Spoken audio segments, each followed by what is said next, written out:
La Bible dit, alors que nous étions encore des pécheurs, Christ a donné sa vie pour nous. Il est impossible à un homme, à toi et à moi, il est difficile, voire impossible, que nous donnions notre vie pour un juste. Je dis pour un juste, je ne dis pas pour un pécheur. La Bible dit, mais Dieu, Jésus-Christ, alors que nous étions encore des pécheurs, lui, il donne sa vie pour le pécheur. Waouh, quel Dieu nous adorons. Jésus, je t'aime et je veux ton bisou. C'est ton bisou là que je veux. C'est ton bisou là que je veux.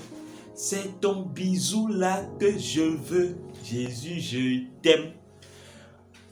Jésus, alors que nous étions encore des pécheurs, lui, il a donné sa vie pour nous. Il est merveilleux.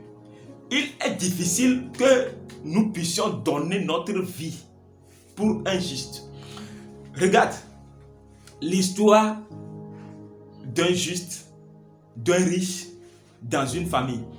Il était le pion de la famille. Écoute bien l'histoire. Il était le pion, c'est-à-dire pour que quelqu'un puisse aller à l'école, c'est lui qui donnait l'argent. Pour que quelqu'un puisse traiter sa maladie, c'est lui qui doit sortir l'argent. C'est lui le pion. Sans lui, la famille n'existe pas. Il est la clé. C'est-à-dire, il est immensement riche. C'est lui qui gérait tout le monde dans la famille. Arrivé à un moment, cette personne tombe malade.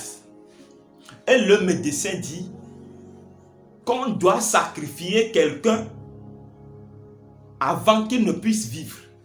On doit sacrifier quelqu'un avant que cet homme-là, qui est le pion de la famille, puisse vivre. Une personne doit mourir pour que cette personne-là puisse vivre. Malheureusement, le pion-là, cette personne est morte. Elle est morte dans la famille. La famille a préféré souffrir dans la galère que de se sacrifier pour cette personne, pour ce pion-là, pour que la famille puisse continuer à bénéficier des bienfaits de ce jeune homme.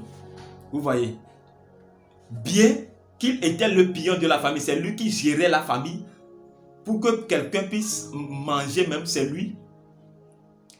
La famille n'a pas pu se sacrifier. Personne dans la famille n'a su donner sa vie pour ce pion-là dans la famille. Et puis cette personne est morte.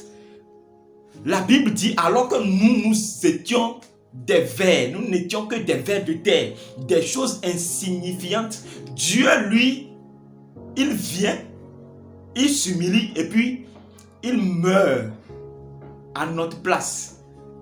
Waouh! Que le nom de l'Éternel soit élevé, que le nom de l'Éternel soit béni. N'importe où tu es et tu m'écoutes, je t'exhorte à chercher cet homme. Et cet homme a la capacité de te donner la vie, a la capacité de bouleverser positivement ta vie.